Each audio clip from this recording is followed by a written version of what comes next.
દોસ્તો, હવે તમે દરરોજ 100 રૂપિયાનું રોકાણ કરીને 1 કરોડ અને 51 લાખના માલિક બની શકો છો. જી હા, કોઈ ફાકા ફૂજદારી નથી. આખો વિડીયો ધ્યાનથી જોજો.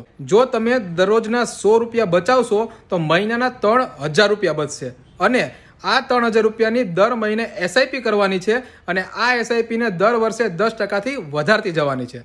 એટલે જો તમને મ્યુચ્યુઅલ ફંડ 14%નું રિટર્ન પણ જો આપે ને તો 25 વર્ષ બાદ તમારી ઇન્વેસ્ટમેન્ટ અમાઉન્ટ હશે 35 લાખ અને 40,000, પણ તેની સામે તમારી એકચ્યુઅલ રકમ બની ગઈ હશે 1 કરોડ અને 51 લાખ. જો આવી જ રીતે તમારે પણ ટીપે ટીપે સરોવર ભરવું હોય અને એસઆઈપી સ્ટાર્ટ કરવી હોય, પણ કયા મ્યુચ્યુઅલ ફંડમાં રોકાણ કરવું અને કેવી રીતે કરવું, જો આમાં કન્ફ્યુઝન હોય તો ટેન્શન લેવાની જરૂર નથી, કારણ કે નીચે આપેલા નંબર ઉપર તમે કોલ કે વોટ્સઅપ કરીને માહિતી મેળવી શકો છો. અમારી ટીમ તૈયાર છે તમને હેલ્પ કરવા અને તમારી ફાઇનાન્શિયલ જર્નીને ઇઝી કરવા માટે. તો પછી રાહ કોની જોવો છો? આજે જ કોન્ટેક્ટ કરો. બાકી માર્કેટની આવી જ અવનવી અપડેટ અને ઇન્વેસ્ટમેન્ટ આઈડિયા માટે અમારી સાથે જોડાયેલા રહેજો. પેજને ફોલો કરી દેજો, રીલને શેર અને લાઇક કરવાનું ભૂલતા નહીં. મળીએ કાલે કંઈક નવા કન્ટેન્ટ સાથે. ત્યાં સુધી બધાને જય શ્રી કૃષ્ણ અને જય સિયારામ.